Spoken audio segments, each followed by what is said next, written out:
옆 사람과 인사합시다. 샬롬, 반갑습니다. 샬롬, 반갑습니다.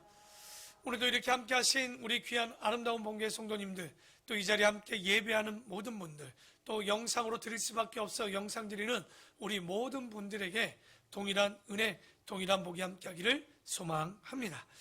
이제 오늘은 마태복음 27장 8장의 말씀을 가지고 이제 십자가의 길이라는 말씀을 가지고 오늘 마태복음을 마무리하려고 합니다.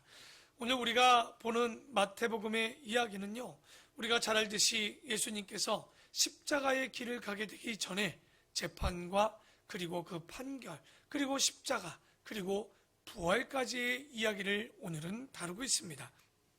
그런데 오늘 말씀을 통해서 우리가 깨닫는 것은 하나 뭐냐면, 악한 사람들은요, 열심히 특심입니다. 참 속상한 건 뭐냐면, 진리를 가진 우리는 그 열심히 생각보다 특심하지 못합니다. 그러나 진리를 갖지 않은 사람들은요, 정말 우리가 봐도 저 사람이 진짜 저 진리인 양, 그 목숨을 바쳐서 시간을 들여서 물질 또한 아니 그의 모든 삶을 들여 그 모든 것들을 정말 드리는 모습들을 볼 때 참 너무나도 안타깝다. 오히려 우리가 그 진리를 가졌는데도 솔직히 진리 같지 않은 자처럼 살아가는 것 아닌가. 그래서 혹간 의심해 보기도 합니다. 여러분을 의심하는 게 아니라 저 스스로도 내가 진짜 예수를 믿는 자, 예수가 내 안에 있고 그리스도가 내 구원이 된다는 게 진짜일까?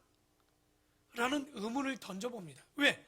나에게 주어진 환경 속에서 내가 행하는 행동이나 혹은 생각이나 혹은 그리스도 안에 내가 예수를 믿는 나의 모습과 자세를 보면 아직도 나는 예수가 아닌 세상의 가치를 두고 있는 것은 아닌가라는 그 자체가 아닌 자책을 할 때가 많이 있게 되는 것을 보는데, 오늘도 한번 1절을 볼까요? 이 얼마나 잘못된 사람들이 특심을 가지고 가는가. 새벽에 모든 대제사장과 백성의 장로들이 예수를 죽이려고 함께 의논하고, 참 저는 이분들이 새벽 예배 다 드리는 것 같아요. 그렇지 않습니까? 정말 그 새벽에 잠자야 되는데 다 일어나서 우리는 새벽 예배 드려야 되는 거 다 알지요. 그런데 뭐라고 얘기합니까?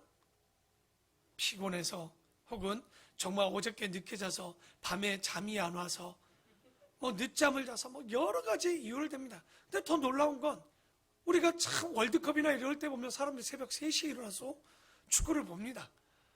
참 자기가 좋아하는 것들은요, 솔직히 제가 어떤 프로를 봤는데 참 재밌더라고요. 결혼하고 부인이 너무 사랑을 표현하는데 힘들대요. 그래서 그 사람들이 조언을 하는데 그런 얘기를 했어요. 왜냐면 그분이 어떤 일들을 하는데 하루에 4시간, 5시간밖에 못 잔대요. 그러니까 부인이 와서 저녁에 막 애정 표시를 하고 하는 게 막 피곤하다고 막 손을 친대요. 그래서 거기 있던 누굽니까? 인도하시는 분이 그 얘기를 하더라고요. 혹시 당신 연애 때도 그렇게 피곤했냐고 질문해봤는데 고개를 갸우뚱갸우뚱 하더라고요. 연애 때도 동일하게 4시간, 5시간 잤는데 그때는 그 연애를 하는 감정에 피곤한 줄 몰랐는데 결혼하고 애를 낳고 나니까 부인이 자기에게 와서 괴롭히는 것처럼 느꼈다는 거예요. 그러니까 이 오늘의 말씀도 동일합니다. 우리의 신앙이 자꾸 작아지고 잘못되는 것은 뭐가 작아지고 있냐? 하나님을 사랑하는 그 사랑. 여러분 정말 새벽에 피곤할까요? 정말 성경을 보는 게 피곤할까요? 정말 예배하는 게 피곤할까요? 그러면 여러분 연애도 하시면 안 되고 결혼도 하시면 안 됩니다. 그렇지 않습니까? 결혼할 때 보십시오. 여러분 혹시 다 느껴보셨죠? 핸드폰이 뜨거울 때까지 막 잠든지도 모르고 통화를 하던, 요즘은 1분만 통화가 길어져도 끊어. 그 집에 가서 하면 되지 뭘? 참 우리의 마음들이 이렇게 간사하듯이 주님을 향한 마음도 그렇지 않는가. 여기 보십시오. 이 잘못된 사람들이 새벽부터 대제사장과 백성의 장로들이 뭐를 논의하려고? 예수를 죽이려고 함께 논의하는 거예요. 원래요, 여러분 새벽에 재판을 할 수가 없습니다. 처결을 할 수가 없어요. 당시 유대인의 법 산헤드린 공의회, 여러분 그건 국회의원 72명입니다. 이 사람들이 모여서 논의하고 판결을 하려면 적어도 밤에는 안 됩니다. 아침 시간도 출근 시간이 있잖아요. 그런데 이들은 언제부터 모이는 거예요? 합법을 가장하기 위해서 새벽부터 온 거예요. 원래 이것도 안 되는 거죠. 특별회의를 소집해서 예수를 죽이고자 회의를 하려고 함께 의논하는데 결박하여 끌고 가서 총독 빌라도에게 넘겨주니라. 왜? 재판은 자기들이 할 수 있어도요, 판결은 그 최종 집행은 누가 할 수 있느냐? 로마의 그 관리자가 할 수 있는 거예요. 그러니까 그때 예루살렘의 관리자가 누굽니까? 빌라도였죠. 그렇기 때문에 빌라도가 판결할 수 있도록 그에게 데려가는 것을 보게 됩니다. 그래서 3절에 그때 예수를 판 유다가 그의 정죄됨을 보고 스스로 뉘우쳐 그 은삼십 천만 원이 넘는 돈이었습니다. 대제사장들과 장로들에게 그제서야 후회하고 도로 갖다 줍니다. 이르되 내가 무죄한 피를 팔고 죄를 범하였도다 하니 그들이 이르되 야 그것이 우리에게 무슨 상관이냐? 네가 그 일에 대해서 네가 당하는 게 당연하지 않겠느냐 하거늘 유다가 은을 성소에 던져놓고 가질 수는 없으니까 상대방은 받지 않겠다니까 그 돈을 던져놓고 물러서 스스로 목매어 죽게 됩니다. 우리가 지난주에 얘기했지만 가룟 유다에게 마귀가 자꾸 어떤 마음을 줬습니까? 예수를 팔라라고 생각을 넣어줬던 거죠. 그랬을 때 우리 믿는 자들은요 마귀의 생각을 떨쳐버리고 싸울 줄 알아야 되는 거예요. 그런데 예수님을 팔아 넘겨주고 마귀가 뭐라고 합니까? 야 네가 예수의 제자가 맞냐? 스승을 죽이는데 일조한다는 게 말이 되느냐? 네가 어떻게 설마 그 돈 1,000만 원에 예수를 팔 수 있느냐? 너 같은 건 죽는 게 맞아? 라고 마귀가 그 마음에 다시 한번 충동질을 하고 있는 거예요. 그래서 우리가 여기서 배우는 게 뭡니까? 우리에게도 어떤 마음이 들어올 때가 있어요. 교회를 위해서, 사람들을 위해서 어떤 생각이 들어옵니다. 그럴 때 우리가 스스로 질문해야 되는 것들이 있습니다. 첫째, 정말 이거 하나님의 뜻인지 아닌지를 물어볼 것이고, 두 번째는 하나님이 기뻐하실지 아니하실지를 질문해 봐야 된다는 거예요. 그렇기 때문에 우리에게 생각이 들어올 때 어떻게 하면 안 됩니까? 바로 실천하면 안 돼요. 그러니까 마음에 들어왔다고, 여러분 예전에 제가 레위기를 볼 때 그런 것을 한번 얘기했을 거예요. 뭐냐? 서원했을 때, 서원이 잘못되었을 때 부모가 와서 아니다라면 어떻게 하겠죠? 그 서원을 물릴 수 있는 그런 법이 있었어요. 왜 그런 일이 있었을까요? 막 지금 마음이 뜨거워서 나 진짜 우리 집에 있는 1,000만 원 건축거금 드리겠습니다. 그렇죠? 우리의 기도는 그런 실수라도 좀 했으면 좋겠는데 그렇죠? 근데 보면, 왜냐면 감정이, 예전에 부흥사들이 막 그렇게 감정이 격하게 하면요, 진짜 돈 없는데 집에 있는 막 반지도 갖다 바치고 막, 그게 다 나쁘다 좋다를 우리가 뭐라 얘기할 수 없지만 조심해야 될 건 뭡니까? 감정에, 신앙이 아닌 감정에 이끌려서 그렇게 되면 안 된다는 거예요. 그런 생각이 들어올 때 우리가 첫째 어떻게 된가? 어디서 들어왔는가? 이거 꼭 질문해 봐야 될 필요성이 있는 거예요. 그래서 마귀는 우리 마음에 불화살을 쏩니다. 그래서 내 생각인지 아닌지를 꼭 우리는 구분해야 되는데, 그렇기 때문에 우리가 기도가 필요한 거예요. 그렇기 때문에 우리가 말씀의 묵상이 필요한 거예요. 그래서 우리가 그 은혜를 가지고 분별의 능력을 가져야 될 줄 믿습니다. 우리가 잘 보면요, 히브리인들의 기도와 우리의 기도는 좀 달라요. 우리의 기도는 아직도 샤머니즘적인 것과 기복신앙이 많습니다. 여러분 절에 가면 그 돌탑에 혹은 부처 앞에서 얼마나 108번 우리가 절을 하지를 않나, 여러 가지 탑돌이를 하지 않나, 많은 일들을 합니다. 불안하니까. 근데 그게 뭐예요? 달라고 그 계속적으로 40일, 80일, 100일을 그들이 기도하는 거예요. 근데 정말 그렇게 기도하는 게 맞을까요? 그게 기도가 아니죠. 그 기도의 모습은 내가 하나님을 설득하겠다라는 거예요. 때를 쓰겠다라고 하지만 그 때를 들어주는 하나님은 아닙니다. 하나님의 기도의 응답은 왜 해줍니까? 그것이 하나님의 뜻일 때 응답하시는 거예요. 우리의 마음과 간구를 보시는 거예요. 그러니까 우리가 히브리인들의 기도는 설득과 반복이 아니고요, 내 마음에, 내 영혼에 하나님의 말씀이 들려오는 게 기도입니다. 기도를 통해서 하나님의 말씀이 들려져야 된다는 거예요.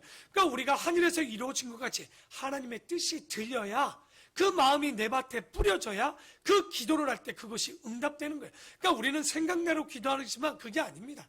실제로 하나님이 기도해야 될 것을 깨닫게 내 마음을 깨달을 수 있도록 해주시는 거, 그게 진짜 우리의 기도인 거지. 우리가 솔직히 이 말씀에 설득되는 게 기도인 거예요.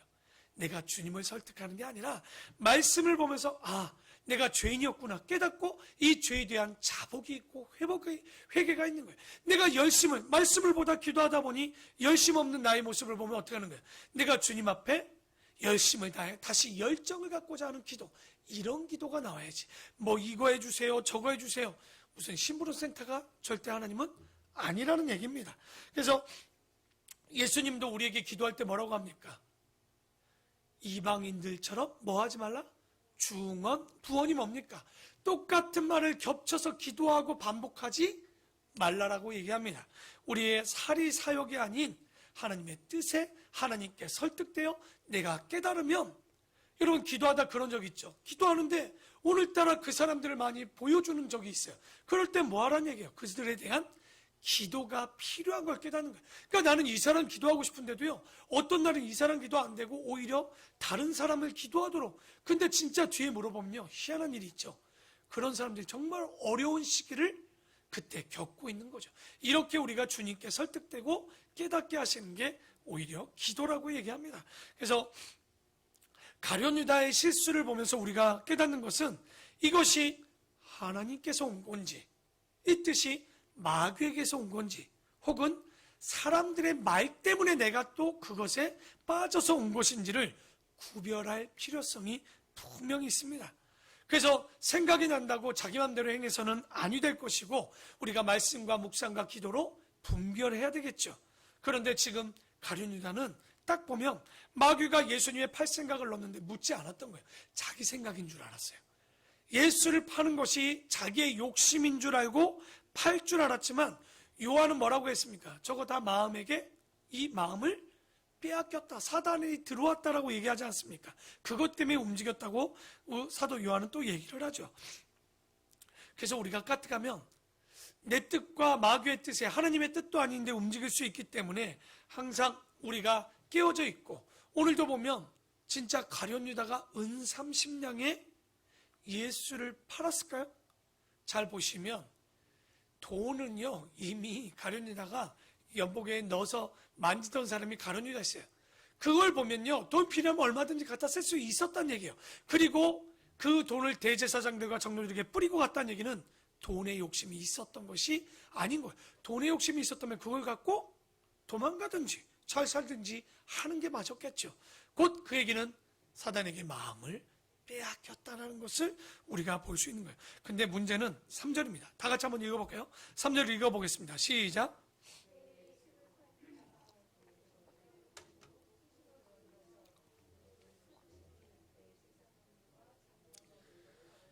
여기 가룟 유다가 스스로 뉘우쳤는데 왜 뒤에 스스로 목숨을 끊었을까요? 이 뉘우침은요, 회개가 아닙니다. 이것은 후회입니다. 내가 팔지 말걸. 여러분, 우리도 조심해야 되는 게, 교회 안에서 맨날 그런 거 얘기해요. 어떤 거 내가 잘할걸, 저런 모습들을 보면 내가 더 열심히 할걸. 그런데 여러분, 지금의 모습을 보시란 얘기죠. 그 후회를 하고 변하셨습니까? 변하지 않았다면 그건 회개가 아니라 후회뿐인 거예요. 잘할걸, 열심히 할걸, 주님께 드릴걸 다 의미 없습니다. 회개는 방향을 바꾸는 거예요. 생각을 바꾸는 거예요. 하나님께 돌아가는 게 회개지, 돌아가지 않으면 그것은 후회밖에 아니고 뉘우침밖에 안 되는 거예요. 그러니까 이 가룟 유다는 그 마음에 예수를 팔고자 하는 마음이 들어와서 예수를 판 것 같죠? 아니요. 이 가룟 유다는 마귀에게 그 마음이 팔려버린 거예요. 오히려. 그러니까 우리가 항상 그 마음이 팔리지 않도록 물질에, 혹은 우리 어린 친구들이 내가 좋아하는 게임이나 그런 것들, 연예인들에게, 그 어른들은 뭐 아파트나 물질이나 사람에게 그런 것들을 빼앗기면 절대 안 되는 거예요. 항상 주가 먼저 될 수 있는 우선순위 이후에 우리가 그런 것들도 절제와 인내로서 취할 줄 알아야 되겠죠. 그래서 4절에 이르되 내가 무죄한 피를 팔고 죄를 범하였도다 하니 그들이 이르되 그것이 우리에게 무슨 상관이냐? 네가 당하라 하거늘. 유다가 어느 성소에 던져놓고 물러가 스스로 목매어 죽게 됩니다. 그러니까 자살이라고 하지만, 스스로 끊었다고 하지만 누가 이렇게 한 거예요? 마귀가 한 거예요. 마귀가 도적질하고 멸망시키고 믿지 못하게 하고 두렵게 하고 자책하게 하고 낙심하게 하고 번민하게 하고 결론은 스스로 목숨 끊게 하는 것이 바로 마귀가 하는 짓들입니다. 그래서 대제사장들이 그 은을 거두며 이르되 이것은 핏값이라고 성전고에 넣어둠이 옳지 않다 하고, 그 의논한 후 이것으로 토기장의 밭을 사서 나그네의 묘지를 삼았으니. 왜 이렇게 했냐? 예루살렘 같은 큰 도시에 많은 사람들이 오지만 그때 뭐 사고로 죽거나 여러 가지 일들로 죽게 됐을 때 그들에게 특별히 묘지가 없으면 이게 문제가 있잖아요. 그래서 나그네들을 위한 묘지가 준비되었는데 그 땅을 사서 뭐라고 불렀냐? 핏밭이라고 불렀습니다. 그래서 8절에 그러므로 오늘까지 그 밭을 필밭이라 일컬으니, 나그네들의 이게 어떻게 보면 묘지겠죠. 일컫느니라. 이에 선지자 예레미야를 통하여 하신 말씀이 이루어졌나니, 이뤘을 때 그들이 그 가격 매겨진 자 곧 이스라엘 자손 중에서 가격 매긴 자의 가격 곧 은 30을 가지고. 그런데 여기 보면 누구의 예언이 이루어졌다고 마태는 얘기했어요. 근데 여러분 성경에 9번 그들이 할 때 기억이나 이렇게 돼 있죠. 혹시 그 옆에 성경을 보면 본문은 뭐로 돼 있습니까? 글씨가 잘 안 보이죠? 스가랴 11장 12절 13절로 돼 있습니다. 이 예언은요, 예레미야 예언이 아니라 스가랴의 예언인데, 마태는 일단 왜 이렇게 자꾸만 맞춰 넣냐면 구약의 말씀이 성취됐다라고. 그러니까 이 마태가 좀 헷갈렸는지 모르겠지만 이게 진짜 예레미야가 또 얘기했을 수도 있어요. 빠졌을 수도 있겠지만 어쨌든 스가랴인데 예레미야라고 지금 얘기하고 있으니까 그런 정도는 여러분이 좀 보고 잘 분별해서 보시면 되고요. 가격 곧 은 30을 가지고 토기장의 밭값으로 주었으니 이는 주께서 내게 명하신 바와 같으니라 하였더라.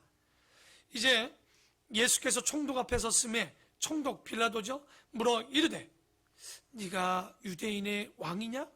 예수께서 대답하시되 내 말이 옳도다. 예수님은요 말씀을 잘 대답 안 해요. 그 질문할 때 대제사장들이 물었을 때 대꾸도 이런 방구 안 하는데 네가 그 하나님의 아들이냐? 네 말이 옳도다 그랬죠. 빌라도의 이야기에 딱 묻는 게 뭡니까? 네가 유대인의 왕이냐? 유대인의 왕이죠. 그러니까 예수님의 대답하는 두 가지는 확실한 게 있어요. 하나님의 아들이냐? 유대인의 왕이냐? 이 말에는 분명히 대답합니다. 왜? 그게 바로 말씀의 성취이기 때문에. 다윗의 혈통으로 오는 유대인의 왕, 그게 메시아, 바로 그리스도냐니까 바로 그 말에는 대답을 딱 하시는데, 대제사장들과 장로들에게 고발을 당하되 아무 대답도 아니하시는지라. 그들의 말에는 이런 방구 대답 안 해요. 이에 빌라도가 이르되 그들이 너를 쳐서 얼마나 많은 것으로 증언하는지 듣지 못하였느냐 하되 한마디도 대답하지 아니하시니. 총독이 뭐 했다고 나옵니까? 왜 놀랐을까요? 대제사장들이 꼬치꼬치 야 저 인간이 뭐 어디 가서 앉은 자를 일으키고 막 이런 이칠했습니다. 대꾸도 안 했습니다. 빌라도의 한마디만 했죠. 당신이 유대인의 왕이냐? 오케이. 그 외에는 대답을 안 해요. 그러니까 빌라도가 볼 때는 이거 예수가 유대인의 왕이다 이 말로 죽일 수 있는 일이 아닌 거예요. 증거가 크게 되지 않는 거예요. 그러니까 저기들이 우기는 걸 알기 때문에 빌라도는 뭐 하기로, 야 너 스스로 지금 저 얘기가 거짓이면 네가 그것에 대해서 반증하거나 논리를 피면 되지 않겠느냐라고 질문했는데 아무 말도 안 하니까 빌라도가 놀라는 거예요. 이 사람 뭐야? 왜 대답을 안 하는 거지? 정말 희한한 사람이네 하고 놀라는 거죠. 그래서 15절에 명절이 되면 총독이 무리의 청원대로 죄수 한 사람을 놓아주는 전례가 있었으니. 우리나라 있죠? 우리도 이런 추석이나 혹은 명절 때 대통령이 특별 사면이라고 특사하는 거죠. 특별 사면으로 죄가 있지만 이번에 작은 범죄를 했던 사람들은 다 이렇게 출소를 시켜주거나 이런 일들이 있거든요. 그러니까 여기도 예루살렘에도 그런 게 있었던 거예요. 이 명절날 6월절에 그 사람들 중에 하나를 풀어주는 이런 것들이 있었는데, 빌라도 총독의 생각에는 지금 두 사람을 데려고 그랬던 거예요. 하나는 예수, 하나는 아주 악독한 놈 바나바라는 놈을 하나 들이대면 적어도 내가 보니 예수는 죄가 없단 말이에요. 근데 제사장의 말을 안 들으면 안 되니까 머리를 쓴 거예요. 적어도 이렇게 하면 사람들이 누구를 살려주라고 그럴까? 예수이지 않겠느냐라고 할 줄 알았단 말이죠. 그런데 16절에 그때 바라바라 하는 유명한 죄수, 아주 강도 나쁜 놈입니다. 그러니까 반란을 일으켰던 놈이에요. 반역한 놈이었습니다. 그들이 모였을 때 빌라도가 물어 이르되 너희는 내가 누구를 너희에게 놓아주기를 원하느냐? 바라바냐 그리스도라 하는 예수냐 하니. 빌라도가 머리 썼습니다. 근데 놀라운 건 유대인들이 머리가 더 좋은 거예요. 왜? 정상적인 재판 시간과 그 사람들이었으면 분명히 누구를 살려주라고 얘기하는 말이 많이 나왔으냐? 예수를 살려주라는 말이 많이 나왔는데, 지금 아까 있죠? 아침 새벽 대바람부터 재판을 시작했어요. 지금 뭐 간단히 얘기하지만 새벽부터 이제 오전이 되었단 말이에요. 그러니까 일찍 재판을 하니 대제사장들과 장로들이요, 자기 편들을 다 선동꾼들을 불려놓은 거예요. 그러니 이렇게 나오면 당연히 누구라고 얘기하겠습니까? 바라바를 놓아달라고 한 거죠.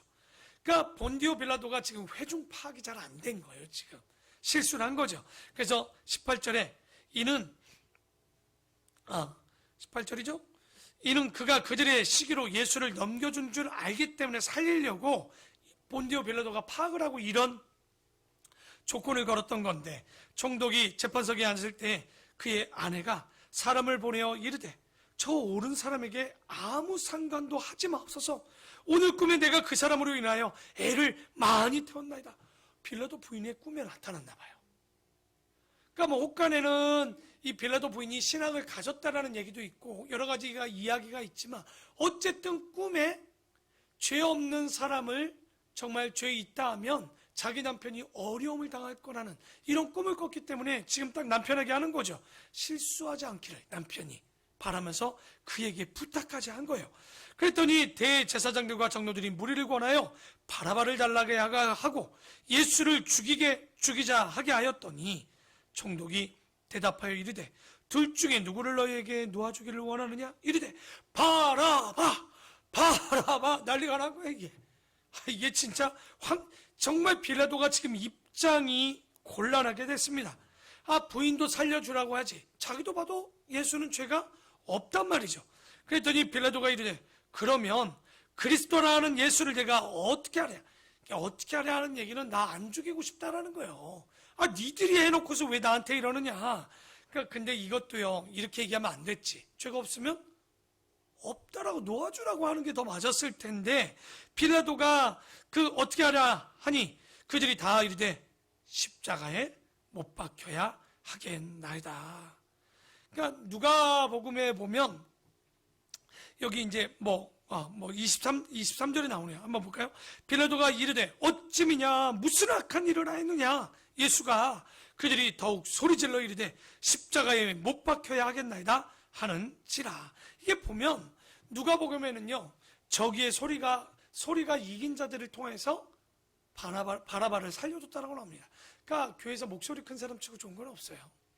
그러니까 어느 곳에 목소리가 크면 그 사람이 이기면, 우리나라는 목소리가 크면 법이 바뀌어요. 그게 잘못된 거예요. 데모하거나 아니면 끝까지 원래는 아니어야 되는데, 이렇게 여기도 보면 꼭 소리가 이긴 곳에 보면 악이 있는 것을 보게 됩니다. 그래서 빌라도가 아무 성과도 없이 도리어 밀란이 나려는 것을 보고 물을 가져다가 무리 앞에서 손을 씻으며 이르되 이 사람의 피에 대하여 나는 무죄하니 너희가 당하라. 백성이 다 대답하여 이르되 그 피를 우리와 우리 자손에게 돌릴지어다 하고는 이에 바라바는 그들에게 놓아주고 예수는 채찍질하고 십자가에 못 박히게 넘겨주니라. 이게 얼마나 웃긴 재판입니까? 잘 보십시오. 당일 체포했죠. 새벽 1시에서 2시. 그리고 당일 사형 판결이 나왔고 당일 사형 집행을 합니다. 이게 공산당입니까? 그날 집행을 해서 죽이는 이게? 이 놀라운 사건이 놀라운 게 뭐냐면 사람이 하나님을 재판한 것, 또 빌라도가 경솔히 집행을 했다는 게 참 놀라운 재판인데, 이런 사람들, 여러분, 종교 사기꾼들이 이렇게 많은 거예요. 지금도 많습니다, 여러분. 종교 사기꾼.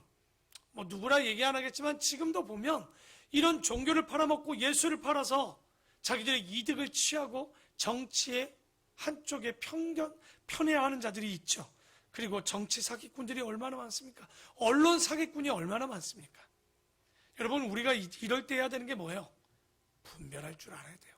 그러니까 어떤 게 옳은지 옳지 않은지 분별해야 되는데, 27절에 이에 총독의 군병들이 예수를 데리고 관정 안으로 들어가서 온 군대를 그에게 모으고 그의 옷을 벗기고 홍포를 입으며, 어린애도 아닌데 옷을 벗기고, 그것도 문제가 아니라 이게 왕이라고 하니까 홍포를 입혀서, 이게 왕이 입는 색깔이 홍포거든요.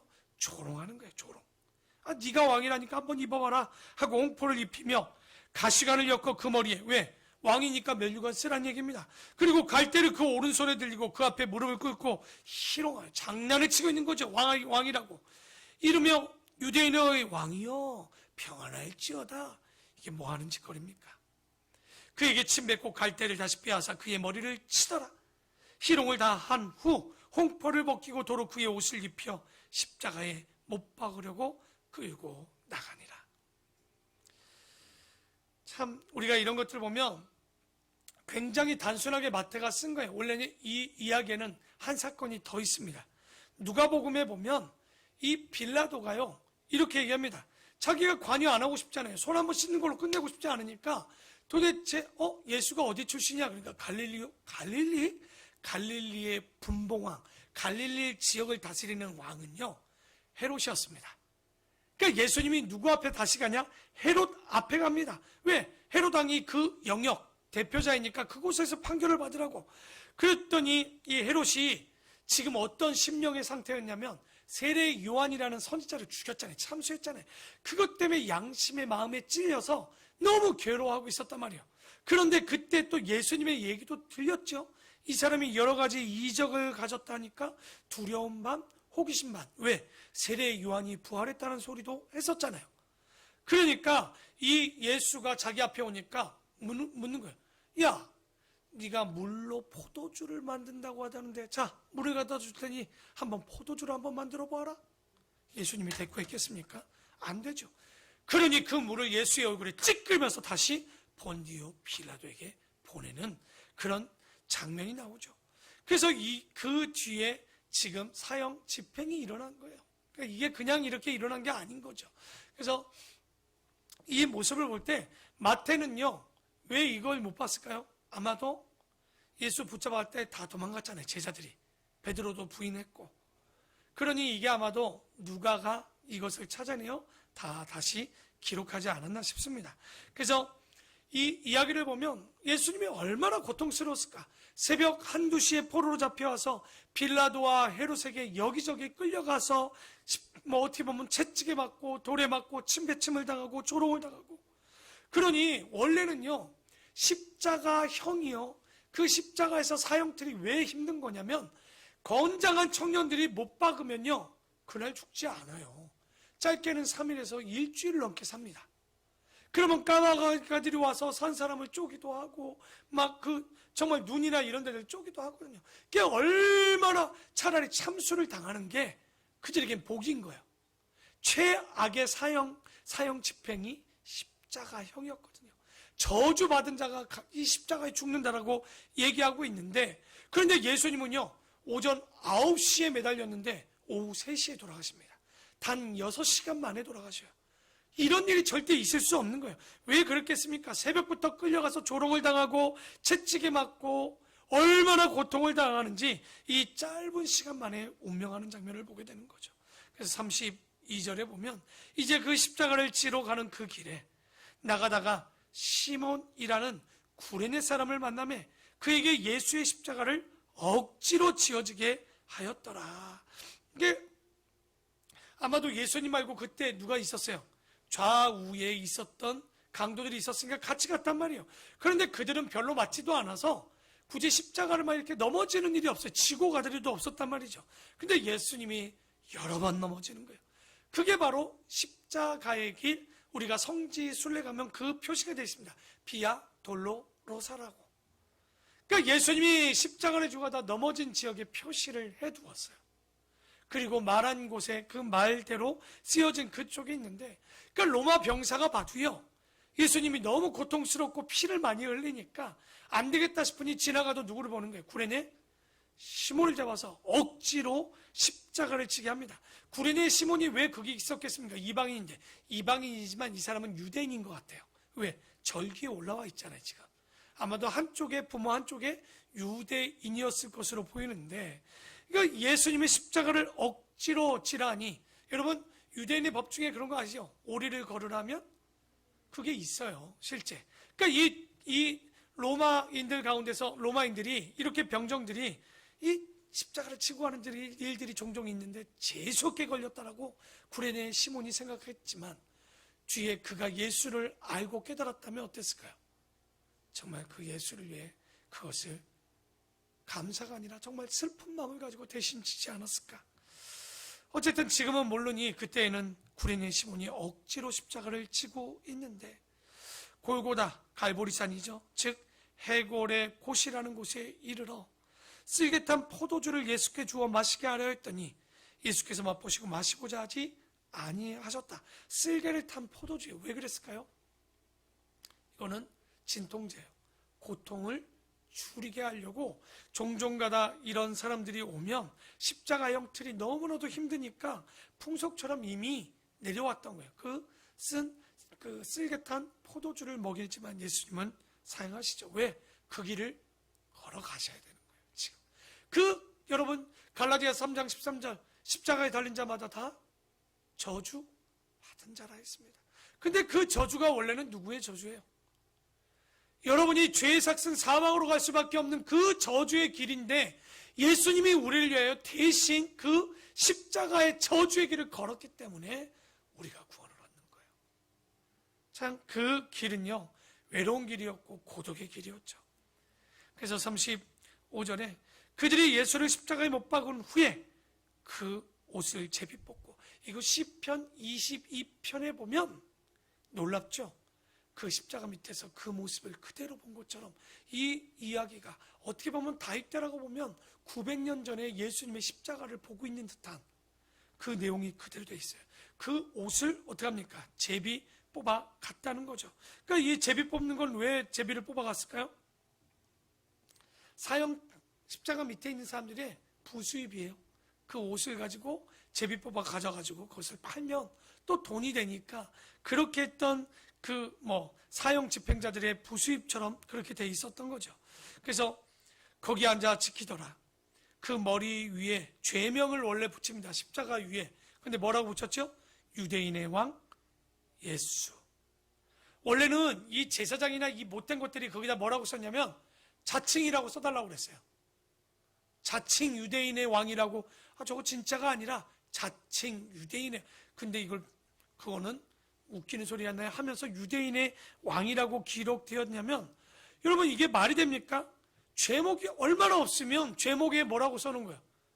유대인의 왕이라고 했다고 진짜 거기에 못 박힐 일이면 얼마나 많은 사람들이 많이 죽었어야 되겠습니까? 근데 쓸 죄목이 없으니 유대인의 왕이라고.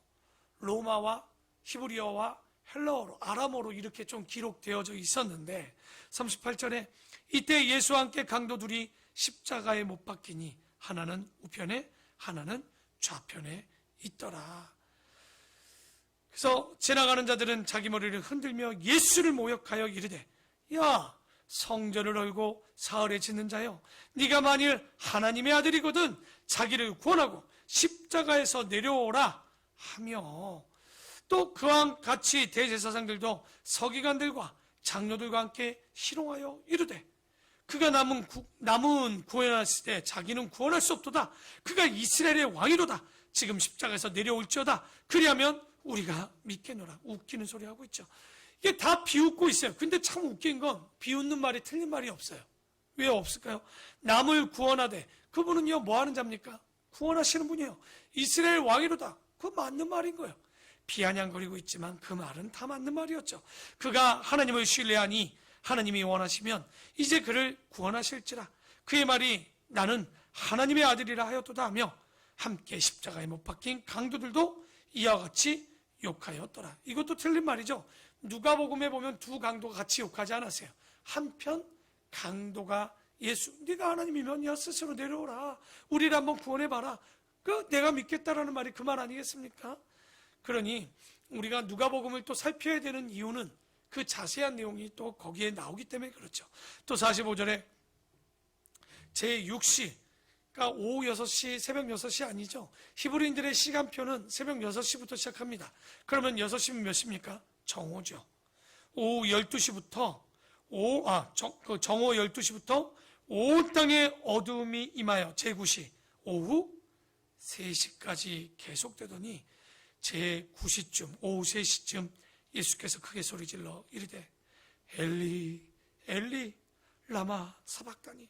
엘리 엘리는 히브리어입니다. 라마 사박다니는 아람어예요. 그러니까 예수님과 제자들은요 아람어와 히브리어를 섞어 썼을 거예요.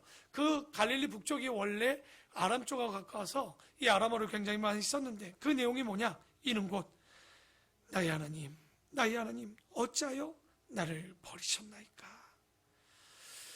그러니까 이 고통 속에 하나님은 대답이 없으셨습니다. 여러분 겟세마네 기도에도 만일 이 잔을 옮기실 수 있다면 옮겨달라는 그 기도에도 하나님은 응답하지 않았어요. 왜? 하나님은 그에게 어떠한 명령을 주신 거예요? 그에게 이야기하는 게 뭡니까? 너는 세상 죄를 지고 갈 어린 양이라고 이미 확정해 두었기 때문에. 그러니까 이 예수님의 입장은 다 알아요. 하지만 제자들도 등 돌리고 사람들도 등 돌릴 것이고 하나님마저도 그 기도를 응답해 주지 않는, 그러니까 우리가 이 얼마나 고통스러웠을까. 아마도 이 아픔은요 우리가 이해할 수 없는 정말 고독의 길이고 고통의 길이고 고난의 길이지 않았을까. 여러분 진짜 여러분 우리가 어려워도요 함께 기도할 교회가 있고 성도들이 있기 때문에 견디는 거예요. 그런데 여러분 진짜 고독은 뭡니까? 아무도 나와 함께 하지 아니할 때, 하나님께서도 응답하지 아니하셨을 때 얼마나 그 아픔과 고통이 컸을까 싶습니다. 거기 있었던 자 중 어떤 이들이 듣고 이르되 이 사람이 엘리야를 부른다 하고. 왜 그럴까요? 그렇죠. 엘리 라마 사박다니 하니까 그 이야기가 엘리야라고 부르는 줄 알고 그들이 지금 저 사람이 엘리야를 찾는다라고 얘기했던 거죠.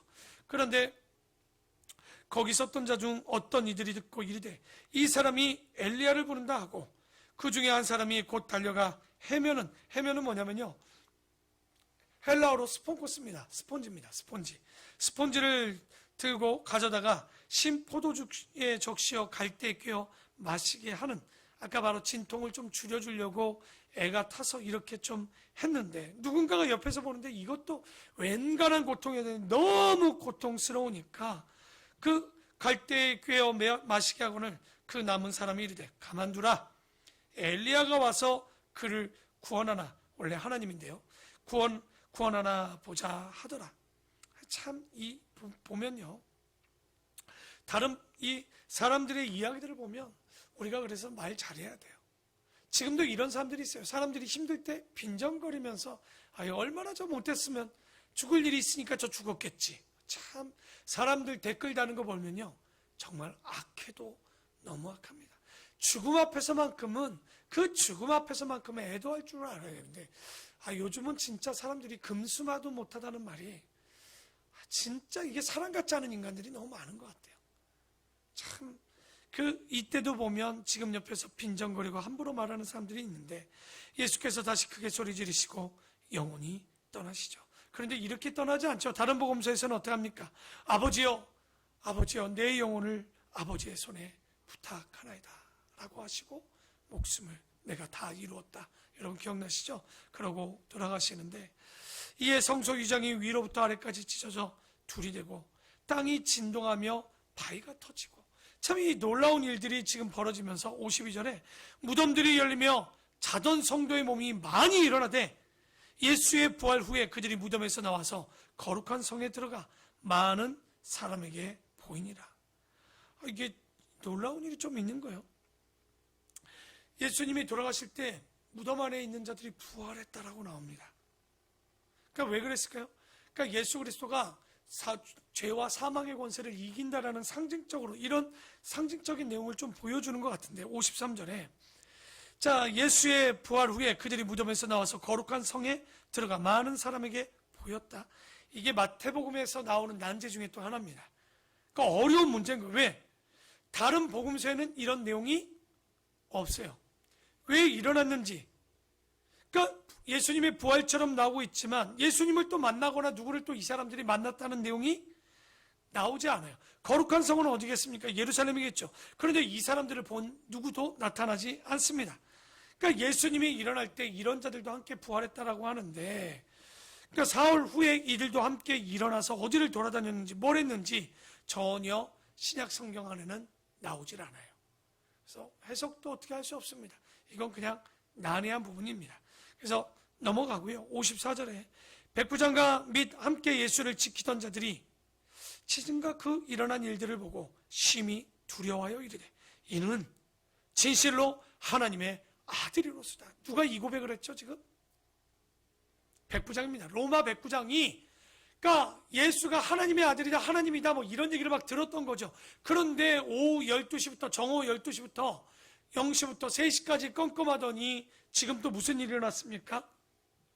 지진과 이 예수에게 일어나는 이 모든 일들을 보더니 자기가 봐도 이거는 하나님의 아들이었는가 보다 믿었다는 얘기는 아닙니다.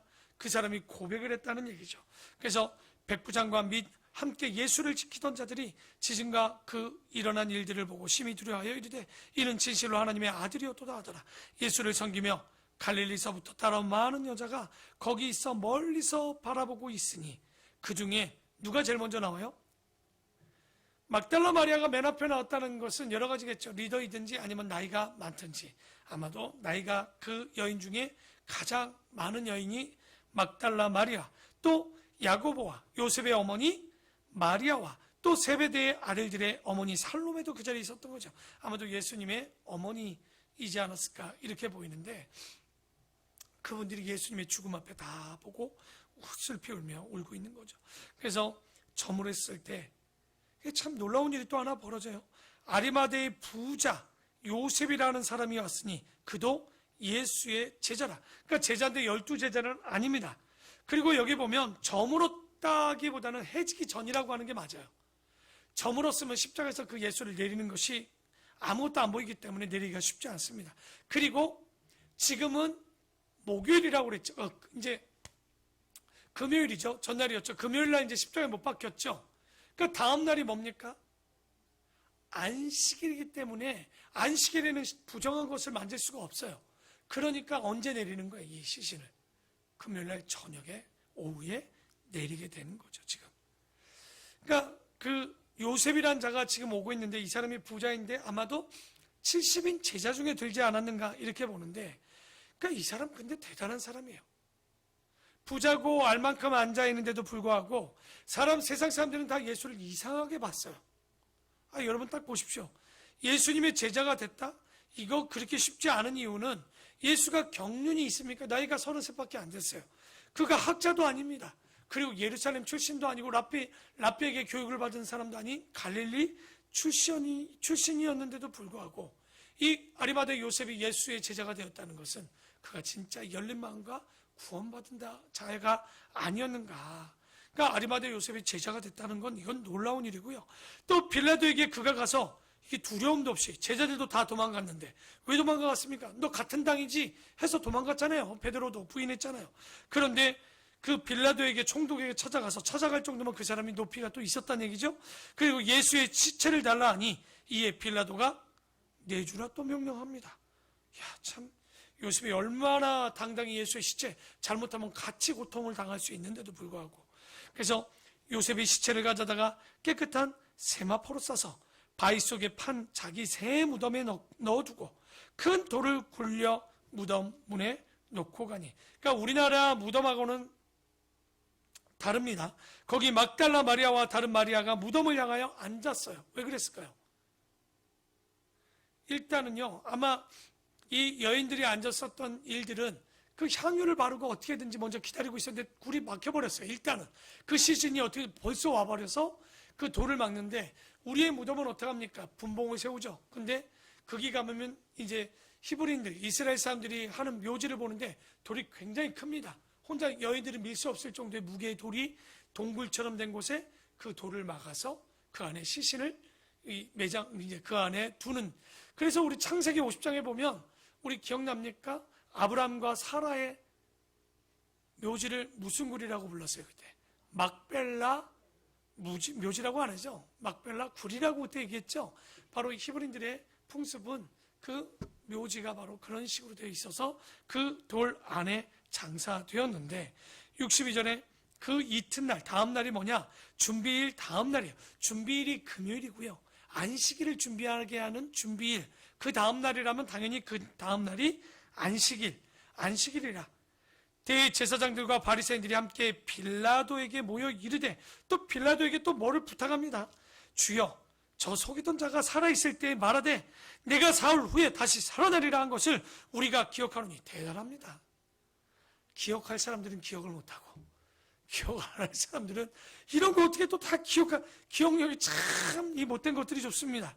그러니까 사흘 후에 다시 살아난다 하니까 걱정된 게 뭐예요? 시신을 훔쳐갈까봐. 훔쳐가면 진짜 예수님이 뭐한 것처럼 돼버리니까. 부활할 때라면 진짜 선지자를 죽인 게 누가 됩니까? 제사장이 되니까 이거 큰일인 거예요. 왜냐면 다시 살 게 겁난 게 아니라 시신을 훔쳐갈까봐. 그래서 많은 사람들의 부활을 안 믿는 사람들의 하나의 요인이 뭡니까? 시신을 훔쳐갔다는 거예요, 제자들이. 그런 일들이 있잖아요. 그랬다는 거죠. 그러므로 빌라도에게 묻죠. 막 부탁합니다. 명령하여 그 무덤을 사흘까지, 왜? 그때까지 안 훔쳐가면 돼요. 사흘까지 굳게 지키게 하소서. 그의 제자들이 와서 시체를 도둑질하여 가고 백성들에게 말하되 그가 죽은 자 가운데서 살아났다 하면 후에 속임이 전보다 더 클까 하나이다 하니라. 아주 깊이 묵상도 하셨습니다, 이분들이. 그러니까 여러분, 우리가 여기서 하나 배울 게 있어요. 예수 믿지 않는 자들은요, 아시죠? 전날 밤부터 다음날 어떻게 사기칠까 치밀합니다. 그런데 예수 믿는 자들의 특징이 하나 있어요. 나 예수 믿으니까요, 너무 믿음이 좋아서 치밀하진 않아. 그러니까 믿음으로 다 모든 일을 해버려. 그러면 안 됩니다. 우리가 더 세밀하게 하나님의 일들을 좀 잘 치밀하게 해야 될 텐데. 64절에 그러므로 명령하여 그 무덤을 사흘까지 굳게 지키게 하소서. 65절이죠. 빌라도가 이르되 너희에게 경비병이 있으니 데려가서 힘대로 굳게 지키라 하거늘 그들이 경비병과 함께 가서 돌을 임봉하고 무덤을 굳게 지킵니다. 제자들은 다 흩어졌고 숨었고 대적들은 최선을 다해서 지키는데 누가 훔쳐갈 수 있겠습니까? 안식일이 다 지나고 안식 후 첫날이 되려는 새벽에 막달라 마리아와 다른 마리아가 무덤을 보려고 갔더니, 참 여인들이 참 대단해요. 이런 것들 보면 큰 지진이 나며 주의 천사가 하늘로부터 내려와 돌을 굴려내고 그 위에 앉았는데 그 형상이 번개같고 그 옷은 눈같이 익거늘 지키던 자들이 그를 무서워하며 떨며 죽은 사람과 같이 되었더라. 그러니까 아직 안 갔죠. 천사들이 여자에게 말하여 이르되 너희는 무서워하지 말라. 십자가에 못 박힌 예수를 너희가 찾는 줄을 내가 아노라. 그가 여기 계시지 않고 그가 말씀하신 대로 사흘 만에 어떻게 하세요? 살아나셨느니라. 할렐루야. 아멘. 와서 그가 누우셨던 곳을 한번 살펴보라는 거죠. 여러분 잘 보십시오. 잘 이해하셔야 돼요. 돌문을 치워놓고 보라고 했다는 얘기는 이미 예수님이 그 안에 있다 없다. 돌문은 치워지지도 않았어요. 그 얘기는 뭡니까? 공간을 초월하시는 예수님인 거예요. 아마 이것은 이미 여러분 기억나죠? 제자들을 만나러 올 때, 도마를 만나러 올 때 문을 열고 들어오시지 않으셨어요. 통과하신 거죠. 그러니까 우리가 요한복음 때 보겠지만 시간과 공간과 모든 것들을 초월하시는 하나님이 바로 우리 예수님이기도 하죠. 그래서 얼마나 놀랐을까요? 아마 지진이 나면서 무덤문이 열려지고 딱 봤는데 그 안에 사람이 없으니, 오히려 마가복음에는 누가 그 무덤문에서 돌을 옮겨줄 수 있는가 여인들이 부탁을 하거든요. 왜냐하면 향유를 좀 발라야 되겠는데 누가 그 문 좀 옮겨주세요, 돌 좀 옮겨주세요 하는데 그 내용은 또 여기 안 나옵니다. 그래서 사복음서를 정말 자세히 봐야 이 사건도 한눈에 볼 수 있죠. 그런데 그곳에 천사가 걸터 앉아 있었다라고 나오는데 7절에 또 빨리 가서 그의 제자들에게 이르되 그가 죽은 자 가운데서 살아나셨고 너보다 먼저 갈릴리로, 이거 이미 돌아가시기 전에 얘기했죠. 내가 죽고 난 이후에 갈릴리로 가시겠다라고 얘기했잖아요. 갈릴리로 가시나니 거기서 너희가 배우리라 하라. 보라, 내가 너희에게 일렀느니라 하거늘. 그러니까 천사가 말했지만 이 여인들은 얼떨떨하죠. 여러분 같으면 안 놀라겠습니까? 우리 같으면 귀신인 줄 알고 다 기겁을 했을 거예요. 그러니까 이 여인들이 다 듣고 나서 그 여자들이, 자 7절 한번 다 같이 한번 읽어봅시다. 8절입니다. 시작.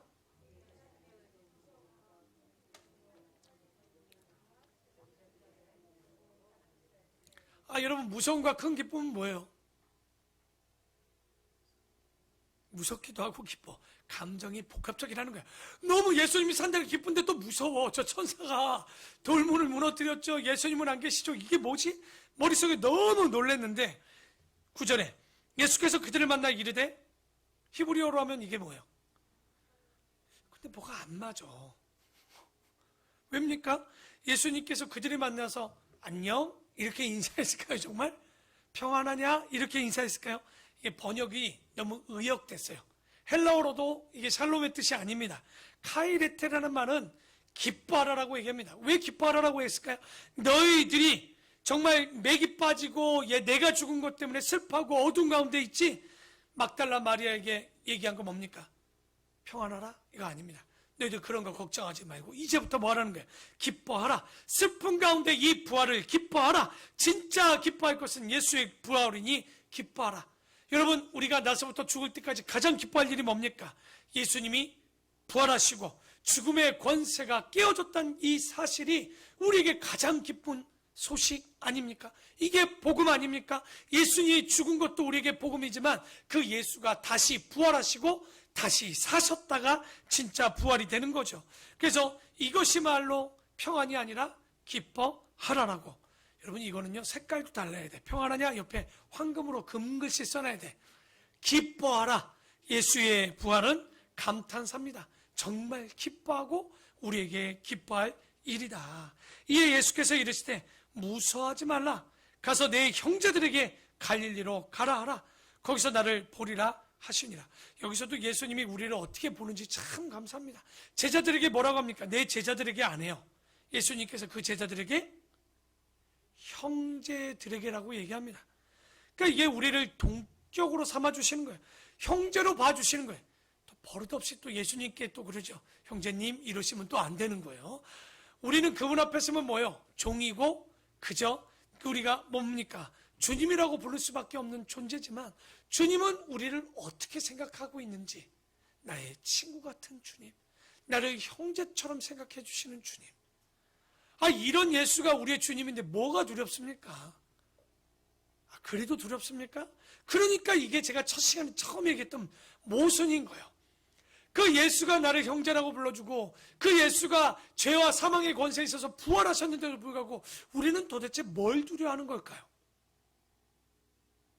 뭐가 말이 맞지를 않죠. 그래서 11절에 여자들이 갈 때 경비병 봐왔잖아요. 그 경비병 중 몇 명이 성에 들어가 모든 된 일들을 대제사장들에게 먼저 알리니 그들이 장로들과 함께 모여 의논하고 그인들에게 돈을 주죠. 왜 줬겠습니까? 그대로 저러면 큰일 나잖아요. 그렇죠? 이르되 너희는 말하기를 그의 제자들이 밤에 와서 우리가 잘 때 그를 도둑질하여 갔다 하라. 만일 이 말이 총독에게 들리면 우리가 권하여 너희로 근심하지 않게 할 테니까 너희들은 그 경비 못 본 것이 아니라 그거 그냥 도둑질해 갔다라고 우리가 얼마 부릴 테니까 그렇게 하라. 군인들이 좋죠. 돈을 받고 가르친 대로 하였으니 이 말이 오늘날까지, 지금까지라는 말이 아니라 마태가 이것을 기록할 때까지, 그러니까 예수님 사건 이후 3, 40년 뒤까지로는 사람들이 그 시체를 뭐 했다라고 생각했던 거예요. 또 어떻게 보면 도둑질했다라고 생각한 사람들도 있었겠죠. 그러니까 진리를 안 퍼지는데요, 진리 아닌 건 엄청나게 잘 퍼집니다. 성경이 진리인데도 모르는 사람 많은데요, 연예인들 뭐 그런 거 뒷담화들은 또 얼마나 잘 퍼지는지 다음 날이면 다 알아. 야, 누가 뭐 했다며? 나는 성경을 그렇게 좀 서로 막 얘기하면 좋겠더라고. 근데 참 우리가 그런 건 없는데 그런 그리스도인 됩시다. 그래서 어쨌든 16절에 11제자가 갈릴리에 가서 예수께서 지시한 산에, 어딜까요? 산상 보냈던 그곳인 것 같아요. 그래서 가서 예수님께서 지시한 산에 이르러, 팔복산이죠? 갈릴리 바로 한편이죠? 예수를 배웠고 경배하나 아직도 그것을 의심하는 사람들이 있었어요. 제자들 중에도 의심되었죠. 왜냐? 그럴 수밖에 없었죠. 제자 도마가 그랬잖아요. 못 자고 보여주면 믿겠다고. 도마는 확실한 사람이에요. 그냥 맹목적인 신앙은 아니었죠. 근데 왜 그러냐면 요한복음 21장 거기 7절인가? 12절에 보면 예수님의 모습이요, 부활 전의 모습과 부활 이후의 모습이 달라요. 그래서 조반을 예수님께서 그 제자들에게 고기를 구워주시고 먹으라 하시니 주님이신 줄을 아는 거로 누구라고 묻는 자가 없었더라. 이거 언어를 잘 보시면 누구라고 묻고 싶었는데, 이상해서 묻고 싶었는데 주님이신 게 확실하니까 묻지 않았다는 얘기인 거예요. 딱 볼 땐 예전에 예수님이 아니죠. 그래서 그 전에 이미 보여줬죠. 변화산에서 그 모습이 변했던 모습, 아브라함과 모세가 왔을 때 변했던 모습을 엘리야인가요? 예, 보였을 때 보여줬던 그 모습을 그대로 보여주는 것을 우리가 봅니다. 그래서 18절에 예수께서 나와 말씀하여 이르시되, 여러분 18절부터는요 끝까지 다 읽고 마무리합시다. 이 또한 명령이 대단한 명령 아닙니까? 다 같이 읽겠습니다. 시작.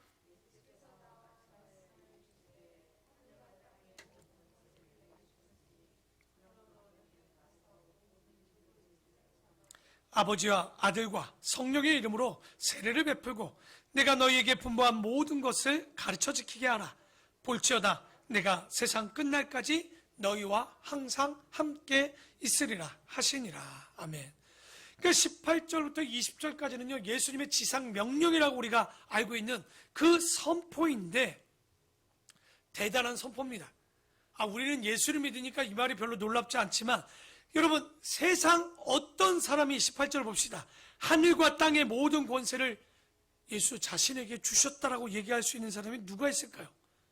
이건 믿지 않는 자들이 보면 예수님은요 과대망상 환자입니다. 과대망상증 환자인 거예요. 이런 것도 아니고요 4대 성인 중에 공자 석가모니 소크라테스 예수 이게 참 비교가 안 되지. 성인은요 모든 하늘의 땅의 권세를 갖지 못합니다. 예수님의 급이 아닌 거예요. 이분들은 당연히 아니죠. 피조밀 주제에 어떻게 그 하나님과 비교가 될 수 있겠습니까? 그러니까 이 한마디만 해도요 세상의 모든 종교는 끝나는 겁니다. 비교할 수 없어요. 제가 그런 얘기하죠. 다른 종교가 종교라면 기독교는 종교가 아니고 기독교가 종교라고 얘기하면 다른 것들은 종교가 아닙니다. 비교 불가합니다. 누가 스스로 있고 누가 하늘의 땅의 권세를 가졌다라고 스스로 선포할 자가 누굽니까? 아무도 그런 얘기할 수 없어요. 그런데 이분이 누구라고요? 우리의 아버지고 우리를 형제라고 불러주시고 우리를 친구로 불러주시는 분이에요. 이러면 막 감동되지 않습니까? 마음이 두근두근 되지 않습니까? 사랑할 때 두려움보다는 감사와 그분을 만나고 싶은, 아까도 우리 권사님이 얘기했잖아요. 언제 천국 갈 수 있냐고. 걱정하지 마세요. 언제나 곧 불러주십니다. 그런데 그 전까지 우리가 해야 되는 일이 뭐냐면 그런 자녀 삼아줬다는 것을 보여주고 가는 게 우리에게 마지막 사명인 거예요. 빨리 가고 천국 가는 게 사명이 아니라 우리가 그런 자녀인데 얼굴은 맨날 죽상이야. 사는 건 지질이 궁상이야. 아이고 좀 더 살겠다고 얼마나 잘 먹고 얼마나 좋은 것만 먹는지 예수는 대충 믿으면서 그런 걸 원하는 게 아니에요. 여러분 정말 얼굴에 진짜 분장을 할 만큼 반짝반짝 빛이 나야 돼. 진짜 우리는 진짜 표정이 다르고 사는 게 다르고 생각이 다르고 행동이 다르고 말이 다르고 기품이 달라야 돼요. 우리는 어딜 가도 정말 기품 있는 자가 돼야 돼요. 제발 경박한 그리스도인들이 좀 되지 맙시다. 살아감에 있어서 예수를 믿는 이런 초월적인 하나님을 믿고 그 자녀 삼아 주셨는데 우리가 당당한 게 뭡니까? 세상 사람들은요 아무리 명품을 입어도 짝퉁이지만 우리는 아무리 짝퉁을 입어도요 우리가 뭐예요? 우리 안에 예수 그리스도가 계시기 때문에 우리는 뭐가 될 수 있어요? 여러분이 신발에 나이키 줄거봐야 니키예요. 니키. 그건 짝퉁 되는 거예요. 그러나 정말 우리가 예수 그리스도가 우리 안에 거하시고 하나님이 함께 하시면요 이건 세상 어떤 단 하나뿐인 왜? 존재 가치를 각자 한 사람 주었기 때문에 사랑하는 우리 민경 이거 누구예요? 하나님의 존재 가치로 세상에 단 한 번뿐이 없는 한 명인 민경이가 될 수 있는 거예요. 이거 어마어마한 거예요. 이것도 모르고 맨날 이러고 다니고 지질이 궁상 진짜 그러면 안 되는 거예요. 진짜 어깨에 힘주고 다니셔도 돼요. 다만 부끄럽지 않도록 예절 바르고 성실하고 충성되고 정직한 삶을 살아야 되는 거죠. 그러니까 이게 얼마나 멋있는 이야기입니까? 그래서 19절 이야기합니다. 명령입니다. 그러므로 너희는 가서 어디를 가야 할까요? 여러분 우리를 찾든지 오지 않든지 우리는 가야 됩니다. 그리고 뭐 하는 거예요? 신자가 아니라 제자 삼아야 되는 거예요. 맨날 신자 교인 몇 명 데려오는 게 중요하지 않아요. 어차피 다 떠나요. 교회 오면 우리가 해야 되는 사명은 뭡니까? 제자 만들어야 되는 거예요. 교회가 제자 만들어야 될 거예요. 올해 우리가 9주년과 10주년 사이에 우리 교회가 꿈꾸는 게 하나 있습니다. 우리의 제자 양육을 통해서 이제 대단합니다. 우리 교인들이 이렇게 되면 교회 와서 세가족 교육을 통해서 진짜 내가 예수를 믿는 걸 깨닫게 되고 제자 양육을 통해서 제자 군화를 깨달으면서 창세부터 요한계시록 66권을 바라보고 그 말씀만 봅니까? 매일마다 큐티하고 그 말씀을 어떻게 살았는지 목장에서 나눈다면 이런 시스템이 어디 있습니까, 여러분? 진짜 여러분 이 모습만 만들어가도 우리 교회가 어떤 제자를 만들 수 있을지 저는 기대합니다. 10주년에 이런 모든 시스템이 중요한 게 아니겠죠. 그 안에 제자 만드는 일들을 우리가 만들어갈 것이고, 그러므로 제자 삼아 아버지의 아들과 성령의 이름으로 그들에게 세례는 뭡니까? 죄 씻음 받게 해주는 거예요. 교회가 세례를 베풀고 내가 너희에게 분부한 모든 것. 자, 마지막 질문입니다. 분부한 모든 것은 뭘까요? 예수님께서 분부한 모든 것, 마태복음 5장, 6장, 7장에 나왔던 율법의 핵심, 율법을 뛰어넘었던 산상수훈입니다. 그러니까 여러분은 율법, 이 산상수훈을 뭐로 생각하냐면 사람들이 이걸 지키면 의로울 수 있습니까? 로마서나 갈라디아서 절대 의를 우리가 율법으로 의로워질 수 없고 죄만 그저 비춰줄 뿐이라고 얘기합니다. 그런데 왜 주님은 이 율법, 윤리를 지키라고 합니까? 그것은 하나님의 백성이 살아가야 되는 법이 뭡니까? 세상의 법도 있지만 그 위에 있는 하나님의 법인 그 율법과 함께 이 산상수훈, 다시 말해 이것은 구원받은 이후에 우리의 삶이 세상 어떤 누구보다 윤리적이고 도덕적이어야 된다는 거예요. 착한 행실로 그 모습이 나타내야 된다는 거예요.